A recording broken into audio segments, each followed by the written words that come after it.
Hello guys! Hello Pisces! Welcome dito sa aking channel.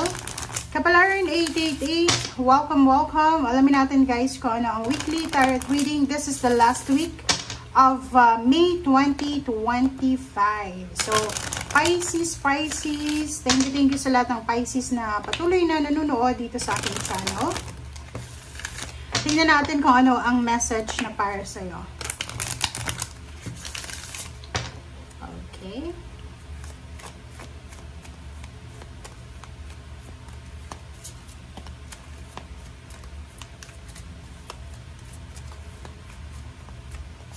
Okay.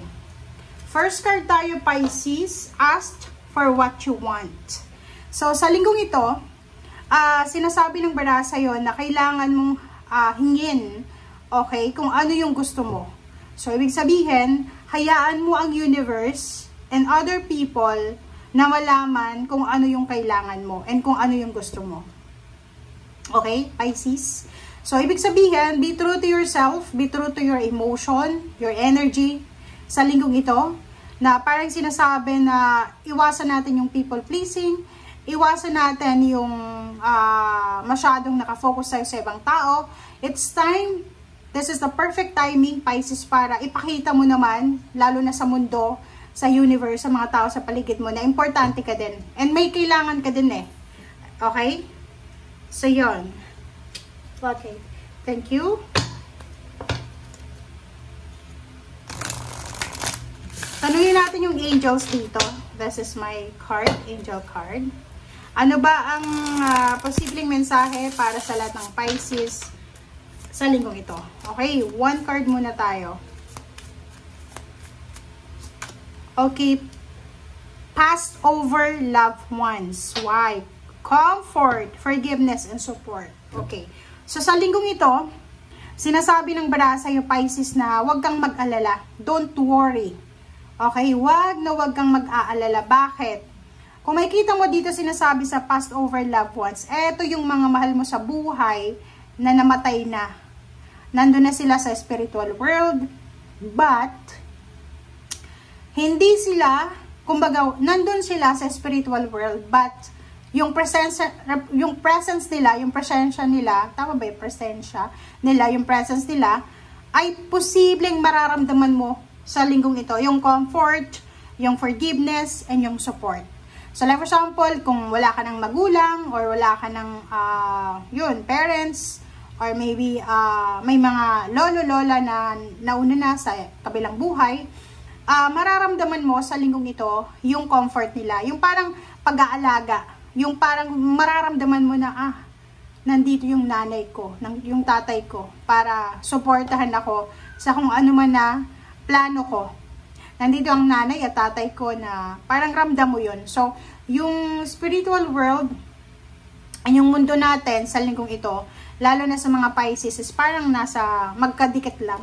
Okay? So, remember, maybe maraming mga iba sa inyo Pisces na parang magse-celebrate ng death anniversaries, or maybe mga memorial para sa inyong mga loved ones na namayapa na. Okay, thank you, Pisces.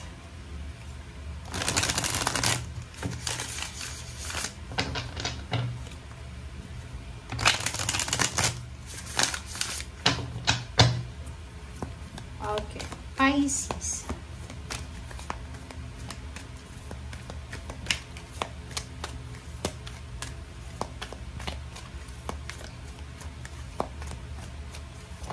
Okay. Queen of Michael. Queen of Michael, sinasabi ng bara sa'yo, Pisces, na sa linggong ito, alam mo kung ano yung gusto mo. Alam mo kung ano yung gusto mo, alam mo kung ano yung tama at mali, alam mo kung ano yung gagawin mo. Dito sinasabi ng barahan na yung mga experiences mo sa buhay, past experiences, ay posibleng magagamit mo yan sa linggong ito.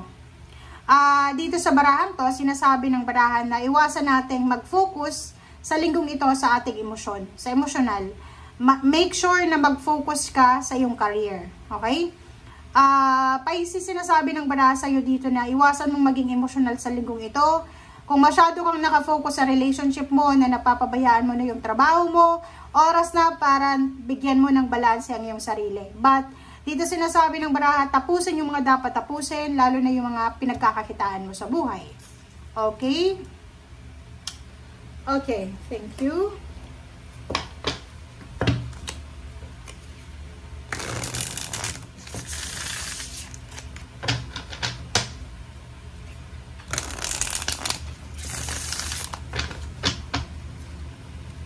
This is your last deck. Tingnan natin kung ano yung message dito.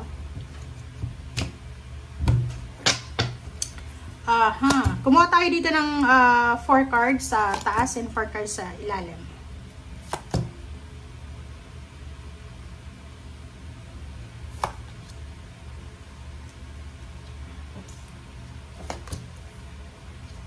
Ayop nakikita nyo Pisces ha. Kita nyo ba? And sa ilalim mo is 9 of Swords. Okay, Pisces. If you are always focused sa emotional pain and heartaches, kasi parang mayroon ditong mga Pisces na for several weeks or months or days, medyo napapabayaan mo na yung trabaho mo kasi nakafocus ka sa relationship mo. And kung makikita mo dito sa ilalim, itong 9 of Swords na to, yung parang feeling betrayed, feeling lost, parang gano'n, feeling lost. So, kung ito yung situation mo sa ngayon habang nanonood ka, sinasabi ng baraha sa'yo dito na oras na, a time for your career rather than your relationship. Masyado ka nang nagbibigay ng maraming oras sa relationship. Okay? Like family or friendship or kung sino man yan ng mga taong yan na binibigyan mo ng maraming oras. Oras na para ibigay mo yung 101% mo sa yung career. Okay? Next card natin is High Priestess. Makinig ka sa sinasabi ng iyong intuition. Kasi yung intuition mo, Pisces, hindi ka niyan ipapahamak. And this is your sign, High Priestess. Sinasabi ng baraha sa'yo dito na make sure na timbangin natin yung sitwasyon bago tayo gumawa ng desisyon. Ace of Swords, sinasabi ng baraha sa'yo na maraming mga new ideas, new inspiration ka na may isip, lalo na sa pera. Yung mga pagkakakitaan, business ideas, ganyan-ganito, marami kang may isip na ganyan.